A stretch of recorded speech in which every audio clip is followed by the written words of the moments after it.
जहीं जप जोग जग मुनि करहीं,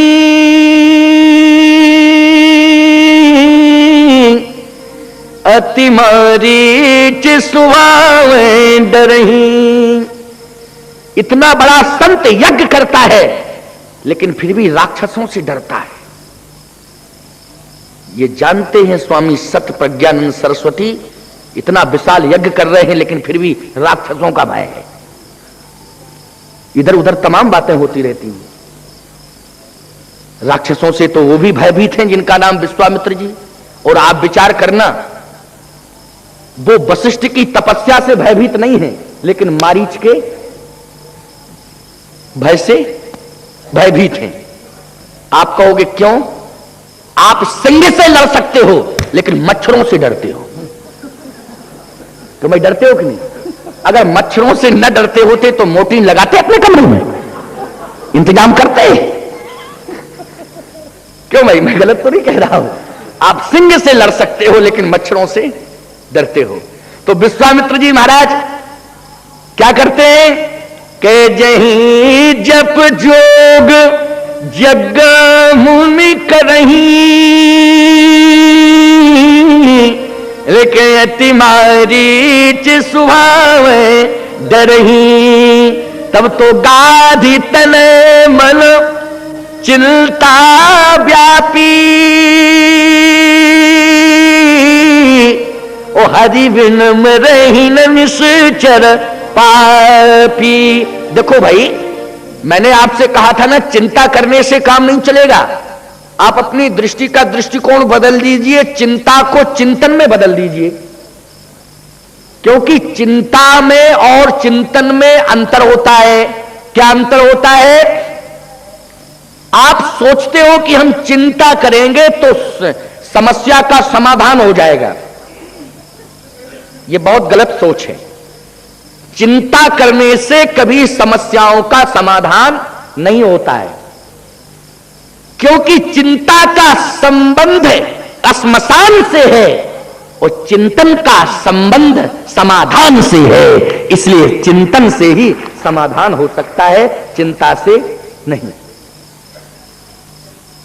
विश्वामित्र जी ने चिंतन किया, क्योंकि पहले चिंता शब्द आया ना, गाधी तनय मन चिंता व्यापी, हरि बिन मरहि न निश्चर पापी। तव मुनि बर मन कीन विचारा। अब चिंता के बाद क्या आ गया यहां? चिंतन। तब मुनि बर, पहले था गाद तनय मन चिंता, और अब तब मुनि बर मन कीन विचारा। तो विचार मानी चिंतन। जैसे चिंतन किया तो अब आप भी थोड़ा चिंतन कर लें।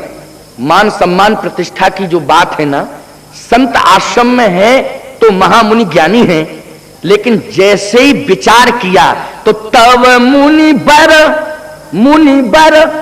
और पहले महामुनि, अब मुनि बर। तो आप कहोगे बरमानी श्रेष्ठ होता, महामानी श्रेष्ठ होता, इसमें प्रतिष्ठा कहां घटी? अरे शब्द तो घट गया, ऊपर वाला नीचे, नीचे वाला ऊपर। पहले महा था ऊपर, अब बर तो लगा है लेकिन बर नीचे आ गया ना, बरमानी श्रेष्ठ होता। आप कहोगे ठीक है आपका कहना, लेकिन थोड़ा सा और आगे चलो, आपको संतोष नहीं मिलेगा, लेकिन हम संतोष दिला रहे हैं। जैसे ही अयोध्या में पहुंचे, और अयोध्या में जैसे ही पहुंचते हैं विश्वामित्र जी महाराज, तो चक्रवर्ती सम्राट महाराज श्री दशरथ ने सुना। तो क्या सुना? आप कहोगे ये सुना महामुनि ज्ञानी विश्वामित्र आए? नहीं। मुनिवर विश्वामित्र आए? नहीं। क्या सुना? कहे मुनि आगमन, केवल मुनि। अब ना मुनिवर रहे ना महामुनि रहे, क्या हो गए? मुनि आगमन सुना जब राजा, तुम मिलन गए लय विप्र समाय जा। विश्वामित्र जी को यह सोच लेना चाहिए था कि एक चक्रवर्ती सम्राट ने केवल मुझे मुनि के रूप में स्वीकार किया, मैं तो महामुनि था।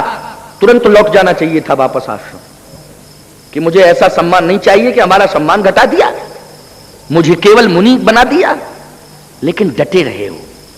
और यहां तक कि अयोध्या में जैसे पहुंचे तो विश्वामित्र जी महाराज को आसन पर बिठाला, कर दंडवत मुनि, अब फिर मुनि सन्मानी, महामुनि सन्मानी नहीं, मुनि सन्मानी, निज आसन बैठा रे आनी, चरण पखार कीन यति पूजा, मौसम याज धन नहीं दूजा। सम्मान तो हो ही रहा है, लेकिन एक बात तो खटक रही होगी ना कि महामुनि था, लेकिन कर दंडवत मुनि सन्मानी, मुनि को आसन पर बिठाला, महामुनि को नहीं। थोड़ी देर में तो बड़ी विडंबनास्पद स्थिति आ जाती है। क्या स्थिति आ जाती? चलो भाई मुनि कहना ठीक है, लेकिन आगे चल के क्या स्थिति हो गई? विश्वामित्र जी महाराज ने इन परिस्थितियों में आशीर्वाद नहीं दिया दशरथ जी को। इतना सब सम्मान किया, सब कुछ हुआ, लेकिन आशीर्वाद नहीं दिया। जब आशीर्वाद नहीं दिया तो चक्रवर्ती सम्राट महाराज श्री दशरथ सोचने लगे कि इतना सम्मान देने के बाद भी संत के मुखारविंद से आशीर्वाद नहीं मिल रहा है, तो ये तो समस्या खड़ी हो गई।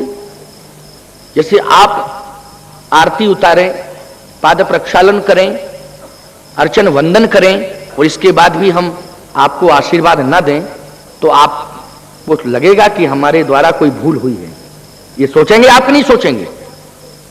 तो महाराज श्री दशरथ ने कहा कि इतना सब होने के बाद जो है आशीर्वाद नहीं, आशीर्वाद मिलेगा कैसे जी?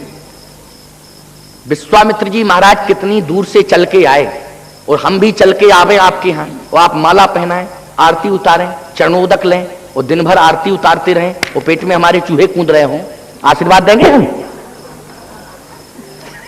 बोलो भाई, कुछ सोचना भी तो चाहिए। देव पूजन में भी पहले तुलसी दल है, इसके बाद फूल है, इसके बाद अंत में फल है, वहां भी फल की जरूरत है ना? विश्वामित्र जी महाराज यूं ही सम्मान ले रहे हैं लेकिन आशीर्वाद नहीं दे रहे, तो वहां संकेत मिल गया कि विविध भांति भोजन करवावा, मुनिवर हृदय हरस सुख पावा। सुंदर भोजन पाने के बाद सुख तो मिल गया, लेकिन आशीर्वाद नहीं मिला। इतना प्रयत्न करने के बाद भी आशीर्वाद नहीं मिल पा रहा। और याद रखो, आशीर्वाद इतना सस्ता नहीं होता कि तुमने तुरंत ही पैर छुए खुद रहो खुद रहो खुद रहो, है? एक बार एक पंडित जी चले आ रहे थे सामने से, तो एक रो रहे थे, आंखों में आंसू थे, तो एक सज्जन व्यक्ति ने प्रणाम किया, पैर छुए, तो पंडित जी रोते हुए बोले खुश रहो। तो वो बोला जब तुम ही खुश नहीं हो तो हम क्या खुश रहेंगे? पहले तुम भी तो खुश रह लो। तो सबसे बड़ी समस्या यह है कि आज आशीर्वाद नहीं मिल रहा। आशीर्वाद को इतना सस्ता और सरल मत समझा करो। आशीर्वाद बहुत महत्वपूर्ण है। आशीर्वाद लेने के लिए बहुत प्रयास करना पड़ता है। आज संतों का जो आप आशीर्वाद ले रहे हो ना इस मंच से, इसमें स्वामी सत्य प्रज्ञानंद जी का 3 साल से प्रयास चल रहा है। यही तो हमारे स्वामी कल्याण दास जी महाराज कह रहे थे, 3 साल क्यों महाराज? 3 साल हो गया ना आपको प्रयास करते करते, तब आशीर्वाद तुम्हें मिल रहा है इतने प्रयास के बाद। और तुम चाहते हो तुरंत ही आशीर्वाद मिल जाए। यूं किया, खुश रहो खुश रहो। इसके लिए बहुत प्रयास करना पड़ेगा, तुम्हें शरणागति स्वीकार करनी पड़ेगी। पहले भक्त बनो, सुपात्र बनो, पात्रता जीवन में लाओ, पवित्रता जीवन में लाओ। ऊपर से लक्ष्य लाइफबॉय साबुन से मैल धो लिया और अंदर काम क्रोध लोभ मोह मद मत्सर अहंकार सब बैठे हुए हैं। तो इनको साफ करने के लिए कोई लक्ष्य और लाइफबॉय साबुन पर्याप्त नहीं है ना।